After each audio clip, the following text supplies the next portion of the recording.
Okay, so let's start with Porter governor.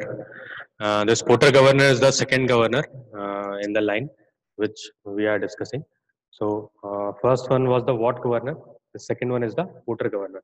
Only difference in this Porter governor and Watt governor is this Porter governor is the modification over the Watt governor, and we have added a extra load over the sleeve. As you can see, this central load W is added in the governor. Okay, so this Porter governor is nothing but the modification of the Watt governor with central load attached to the sleeve, as shown in this figure. Okay, the load moves up and down with the central spindle. So as the speed changes, the balls will try to go further away and will try to lift the sleeve. So along with this sleeve, this load will also rise up along with the sleeve. Okay, so why do we need this central load? Because to increase more controlling forces in the system. Okay, so this is why we introduced this load on the sleeve. All right, now the this additional downward force increases the speed of the revolution required to enable the balls to rise at any predetermined level. Okay, so now more speed of revolution will be required by the balls for it to rise. Okay, now this again its derivation can be done in two ways. The first way is by resolution of forces, and the second way is by the instantaneous instantaneous center method. But before that, let's quickly see the terminologies which is used. So again, small m is the mass of ball, W is weight of ball, which will be equals to m into g. Capital M is the mass of central load. So this central load, its mass is capital M, and its weight will be capital M multiplied by g, and its weight is denoted by capital W. R, H, N, omega, this we already know, radius, height, speed. Fc is again the centrifugal force, which is equals to m omega square r. Now for this derivation regarding uh, the resolution of forces, we see that there is some tension in the arms. Okay, in this upper arm, the tension is called as T1, and in this lower arm, the tension is called as T2. Okay, alpha is this angle between the upper arm and this axis of governor. Beta is angle between the axis of governor and lower arm. Okay, and this capital W by 2 over here, and this is W. Okay, so let's see how this is done using this uh, balancing of forces. Okay, if your mechanics is strong, if you are good in mechanics, you will be easily able to do this. Okay, uh, but I personally prefer instantaneous center method because it is comparatively easier. Because instantaneous center method you have recently studied in your previous course, and that would be pretty much easy. Anyways, we see that considering the equilibrium forces acting at point D. So where is point D? This is point D.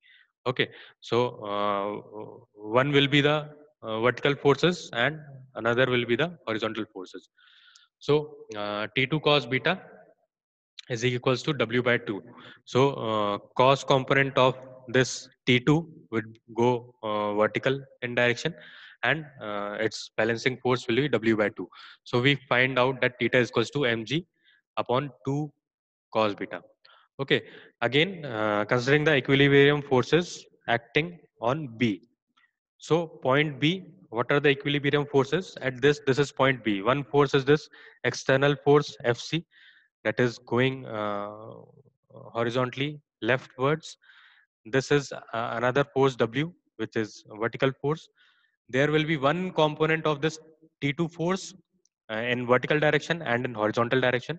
Again, this T1 force would be divided into two components, one vertical direction and other in horizontal direction. Now, since this angle is alpha, this angle would be 90 degree. This angle, uh, this angle uh, would be 90 minus alpha. Okay, and this angle would be 90 minus beta. Okay, so this is how we are going to these angles which we are going to be using. Okay, now uh, uh, again it is shown that what are the forces acting on this point B. So when we write the equation T1 cos alpha, that is we are writing the vertical forces. T1 cos alpha would be equals to T2 cos beta plus W. Okay. So this will be T2 cos beta as we have seen already over here that T2 cos beta is mg upon 2 cos beta. So 2 cos beta in the denominator and this numerator gets cancelled plus W is equals to mg. Okay, now resolving the forces horizontally at point B. So at horizontal, by resolving horizontally, one was a FC force and there will be components of T1 and T2. Okay, so by resolving those and keeping these values, we find that this T1 upon T2, T1 sin alpha upon T2 cos alpha.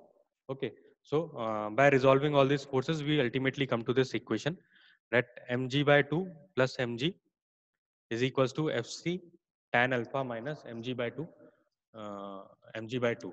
Okay, we have divided this tan alpha, we have taken it to right hand side. So it becomes tan beta upon tan alpha. And this tan beta upon tan alpha is denoted by Q. Okay. And tan alpha is equals to R upon H. How did we get this R upon H? If we see the figure clearly, this tan alpha, what will be the tan alpha? It will be perpendicular upon base. So perpendicular is R and base is H. Therefore, tan R by H becomes, sorry, R by H becomes tan alpha. And this is what is substituted over here. So again, by resolving it, we put the value of Fc is equals to mr omega square. Okay. By resolving this and keeping the value omega is equals to 2 pi n by 60. Okay. When we solve this, we get n square. This equation n square is equals to m plus capital M by 2 1 plus q upon m multiplied by 895 by h. Okay. Now, if what happens if tan beta is equals to tan alpha? When will this happen? When will be alpha will equals to beta? When the length of these arms are equal.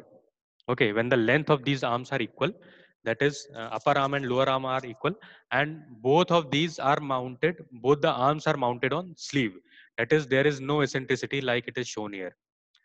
Both the arms are mounted on sleeve or both the arms have equal eccentricity. Okay, so the condition for alpha and beta being equal is one, when the length of both the arms are equal, and two, both are mounted either on the sleeve or both are mounted at equal distance from the sleeve. Okay, in that case, the alpha and beta will be equal. So when alpha and beta will be equal, what will happen? This q, value of this q will become 1. Okay, why? Because tan alpha upon tan beta, alpha and beta are equal. So q will become 1. Okay, when you put the value of 1 over here, you will it will 1 plus 1 will become 2. 2 and 2 will get cancelled, and you will get this equation that n square is equals to m plus m upon m plus capital M by m 895 by h. Okay, now what this says is if you take the frictional force into consideration.